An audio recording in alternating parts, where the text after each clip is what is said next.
Welcome to the Coaches Spotlight series on Fitlete Radio. My name is George Wagon III. Now let's meet our coach.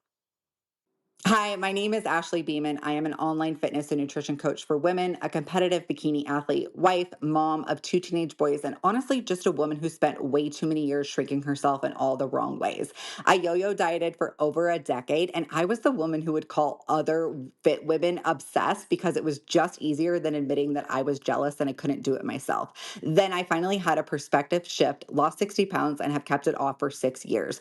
Not by being perfect, but finally learning how to work with my body instead of punishing it. Now I help ambitious women in their late 30s and 40s get shredded, strong, lean, and confident through a macro based approach, nutrition, and strength training without having to give up their entire lives to do so. And here's what matters most to me: my job is to teach you the skills that build the habits so that the results are yours for life. I have been coaching since 2011, and I'm still obsessed with this work today. While there might be many, take a moment to think about all you've done as a coach and tell me one of your favorite moments as a coach in your career or practice that you have. It doesn't have to be one specific person, place, or thing, but maybe some realization or reaffirming moment you experienced because you were someone's coach. One of my favorite moments as a coach that really has stuck with me over the years is I had a client that I worked with for about 2 years. When she came to me, she was so frustrated because she kept losing and gaining the same weight over and over again. The first year and a half, we really focused on learning about nutrition, shifting her mindset, and just being really consistent with the protocol that I gave her. She ended up losing about 50 pounds, but honestly, that wasn't even my favorite part.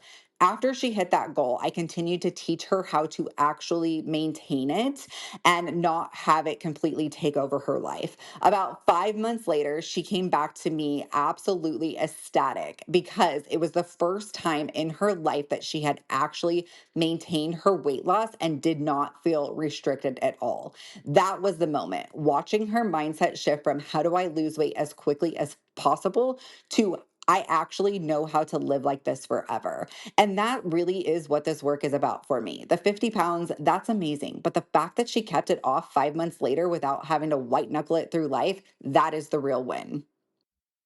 To me, real coaches join the industry with the best intentions. Helping people is pretty much at the core of their mission. Over time and with some new experiences, some further learning, some of these beliefs, methods, techniques, and the general approaches to how we coach can change. No one's perfect when we start. Nobody has the perfect system, especially in the beginning. What's something you used to believe as a new coach, but no longer do, or no longer see as important in your practice as a coach? For the longest time, I believed that if I gave someone the perfect plan, they'd follow it and get results. Like, here's your macros, here's your training, go be consistent. And I thought if they weren't getting results, the plan needed fixing. But what I know now is that the plan is rarely the problem. Mindset, habits, identity shifts, that's where the real work happens. The information is almost never the missing piece, but the belief that they can actually do it, that's what changes everything. I've been a coach for about 15 years now, and I can tell you new clients, they come from anywhere, especially nowadays with so much exposure for a business being online and on social platforms. In my career as a personal trainer, I've encountered people in consults who are looking for help, but then say things like, I think I'll get a personal trainer when I'm in better shape. This used to really confuse me. How do you handle prospective clients who've reached out to you for help, but don't feel or believe they're ready for your coaching yet? When I have someone that reaches out for me for help, but they say that they don't feel ready for coaching, I honestly just meet them right where they're at. I'm not going to talk someone into working with me. That's not really a relationship that I want to start. What I will do though is I will ask them what not ready actually means to them because sometimes it's just a fear dressed up as timing, but sometimes it's a real logistical thing that they just simply cannot do it. I want them to get honest with themselves about which one it really is. And then I tell them that the door is always open. The women who come back to me when they're ready, they're always the most committed clients that I've ever worked with. So I'm not really into forcing someone to work with me, but I do give them something to think about, even if the answer is still no. I think being a coach is really unique, and often the methods and systems we use are pretty specific to the person we're working with. We meet people who sit all across this range of being quote unquote bought into the process And it doesn't always show itself in the initial stages of building a relationship between client and coach. When clients show some resistance to following your advice, how do you handle that situation? Anytime that I have a client who is resistant to following the plan or the advice that I give them, I tend to get really curious instead of defensive because resistance usually means something. Maybe the approach doesn't fit their life, maybe they don't fully trust themselves or the process yet, or maybe there's just a belief underneath it all that we haven't addressed yet. So I tend to ask questions. I'm not attached to being right, I'm attached to getting them results. If something isn't working for someone, I want to know why. And I really dig deep to try to figure that out together. What I won't do is water down the truth to make it comfortable. I'll always be honest with my clients, even when it's not something that they want to hear. But it always, always, always comes from a space of love. Simply because of the nature of what we do as coaches, we're going to meet and work with people at various stages in their personal lives and even careers. Without sacrificing a lot of the results, how do you help clients balance some of these really aspirational goals with other life priorities that might create roadblocks or bring conflict? When I have a client that comes to me who has a lot of aspirational goals for their body, and they also have a lot of life things going on. We all have different seasons, we all have different priorities. Maybe they have businesses, kids, maybe it's a busy season of life.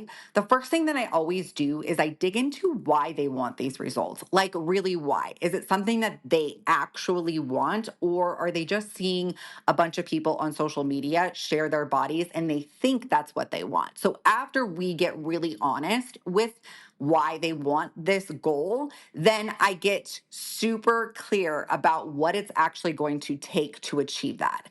And then together we decide if this season of life is one where they can truly go all in and achieve it, or because many times it's not a failure. It's just a reality, and we make a shift in their goals. We'll make a different plan that fits where they're actually at right now. And the goal doesn't disappear, the timing just gets smarter.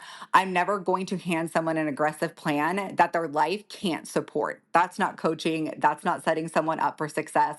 That's literally setting someone up to fail and then blame themselves for it. And I don't want to do that. The women who get the best results are the ones who are honest about what they can commit to right now, and then we build from there. I'm building Fitlete and the resource nexus for coaches and personal trainers to consistently preach a single message that continual learning is essential and it has compounding benefits for a lifelong career in this industry. What's one piece of valuable advice you give to aspiring coaches or coaches who have been in the game for a little bit but have stalled in their career? It's hard to just share one piece of advice for aspiring coaches or coaches who are just getting started and feel a little frustrated. But here's what I have to say: show up before you have it all figured out. Because here's the truth: in this industry, you've got two types of people. You have great coaches who can't get anyone's attention, and then you have great marketers who get all of the attention but let their clients down. Both are doing it wrong. You need to be both: a coach who gets real results and someone who knows how to reach the people who need you. But you can't be either if you never start. Don't get stubborn about doing things one way. Stay curious, keep learning, not just about coaching, but about marketing, about social media, about how to actually build a solid business. Consistently grow in both. And just like we tell our clients, consistency always wins, and there's no such thing as failure, only feedback. Learn as you grow and never stop. That's all for this episode. Thank you so much for coming on and sharing some of this great info about yourself and what you do as a coach. I'm glad I got to know you a little bit more through this episode, and I'm glad some listeners got to know you for the very first time through this show. All your info is in the show notes, so anyone who's listening out there wants to stay in touch, please visit those show notes to find that information and reach out to them at any point. If you want to learn a little bit more about Fitlete and our resource nexus for coaches and personal trainers, visit fitlete.com. That's Fitlete.com. Thanks. I'll talk to you soon.